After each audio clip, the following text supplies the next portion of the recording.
Well, let me thank all of you for coming today. Really, my talk, which is only about 2 hours, by the way, is I could do in 2 words: thank you. Not only thank you to Dee and Jimmy Haslam, and to the Chancellor and the presidents and the university system, but to thank each of you for the part that you played in this building. I'm going to tell you 2 little stories, going back and kind of cover some of the things that the Chancellor talked about and that Hap McSween talked about. I came here June the 1st of 1971 to take over a 3-person department that was an undergraduate program only and to build it into a graduate program. At that time, the McClung Museum and the Anthropology Department were together, but they wanted to have the department grow into a graduate program, and at that time split the museum from the department. Jeff Chapman is now head of McClung Museum, because there wasn't enough space in McClung Museum for what the university and what Dean Nielsen thought the anthropology department might need. So I had my choices of old houses or the football stadium. I mean, those were the 2 choices I had.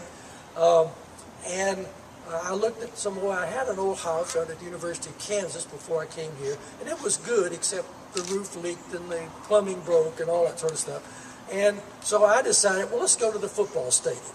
So, and Dean Nielsen told me, now this is just temporary. 40 years and almost 4 months later, we're still in the football stadium. Okay, now let me explain a little bit, because this is very fundamental to what you're looking at right here. What they did when they moved that from an athletic dorm, then they moved it into students. It was male students. And then they were going to put the faculty in there. And what they did was they took the restrooms and divided them in half. Essentially, they separated a section for the women's restroom and a section for the men's restroom. And the restroom that was closest to my office also included the showers that the men had originally. Okay, a few months go by. The medical examiner in Tennessee knew me. This is Jerry Francisco, whom some of you would know. Jerry was a forensic pathologist over in the medical center in Memphis. And he asked me if I would serve as a forensic anthropologist for the medical examiner system. And I said yes. And so he notifies the 95 medical examiners that they have somebody to identify. He should have said skeletal remains, but he said bodies. Well, it wasn't long before maggot-covered bodies began to come in. Okay. One day, a maggot-covered body comes in, and I didn't have anywhere to put it. I thought, well, where can I put it? I didn't have nowhere to put it. I couldn't take it back to the museum. Jeff didn't like that. And so I thought, well, we've got this big restroom up there and the whole shower area. And so I put this maggot-covered body in the shower portion of the men's room in South Stadium. Okay. The next morning when I came in, I always got to work fairly early. I was there by 7. Well, the janitor was there waiting for me. And the best chewing out I ever had in my life was given me by a janitor who shook his finger at me like Lee Chan. Lee's the only student I've ever had that shakes his finger in my face. And, damn it, Dr. Bass, you can't do that. Well, the janitor said, damn it, Dr. Bass, you can't do that. So I thought, okay, so what did I do? So that afternoon, I was in Alvin Nielsen's office. Alvin was the dean, was Hap's predecessor. And I said, Dean, I need to land to put dead bodies on. And everybody said, what did he say? Well, he didn't say anything. He picked up the phone book for the university, and he found the man over on the agriculture campus who handled land. He said, go see him, and I think he'll help you. So I go over to see the guy in the agriculture campus, and I ended up with a sow barn out on the Holston Farm, which is a farm just about 10 miles right up the river that way. We still have that sow barn. It's in very poor condition. It's like the one at the we've been using from the World's Fair. It hasn't had any help since that time. Anyway, that was the beginning of what this building should have had. I should have had this building 40 years and 4 months ago. Now, let me give you one other story. In the late 70s, about 78, my oldest son Charlie was on this case. Let me go back and give you the history of it. The Shy family was a well-to-do Middle Tennessee family that lived in Williamson County. Williamson County is a county just south of Nashville. Franklin's the county seat of Williamson County.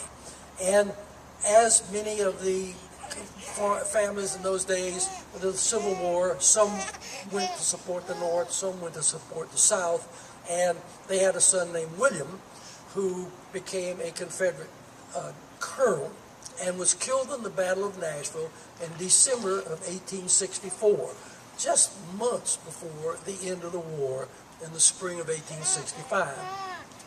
He was killed within maybe 12, maybe 15 miles of their home in Williamson County, and he was brought back to the home, and we know now, I'm going to tell you a little bit, instead of waiting, I'll tell you now, he was embalmed in arsenic and buried in a cast iron coffin in the family cemetery back of the Shy home. Years go by, the Shy family moves, and they moved to the San Marcos area of Texas. We have some people here from Texas, but Texas is a great state. But anyway, they moved out there, and years go by. The house was sold a couple of times, and in 1978, it had been sold to a physician and his wife, and they were remodeling the house, and the wife went out to check on the remodeling and noticed that one of the graves in the family cemetery had been disturbed. And so she calls the sheriff of Williamson County. They go out, they look, and they see a body down in there.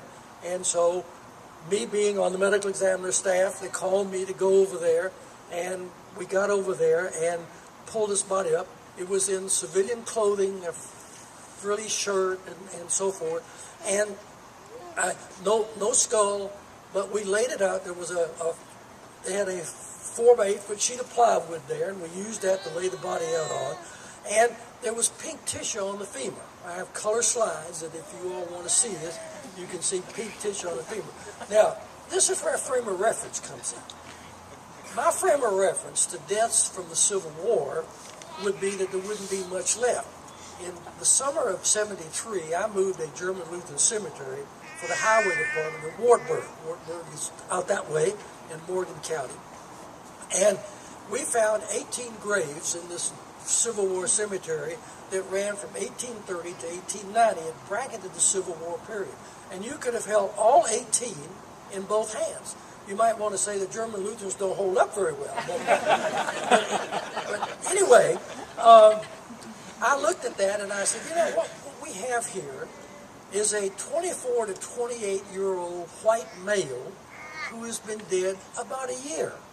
Because with this pink tissue, I thought, you know, here's somebody who's a waiter in a fancy restaurant or something with a frilly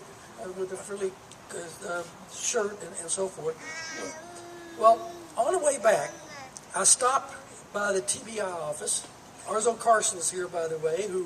Arzo, that was before you were director of the TBI, I think. In '78, when did you?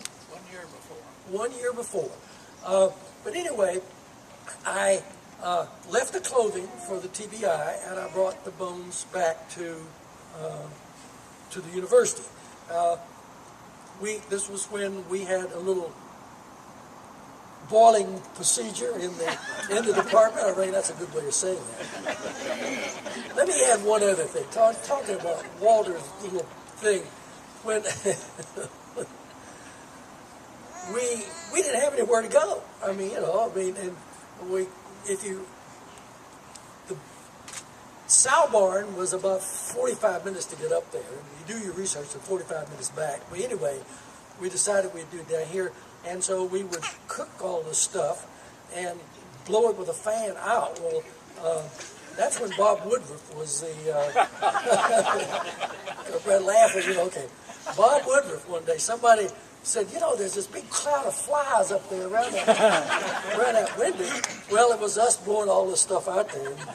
Bob Woodruff came down, wasn't very happy with us, but there wasn't anywhere else for us to go. Well, anyway, to make a long story short, what happened was that we really needed a place to boil this material down.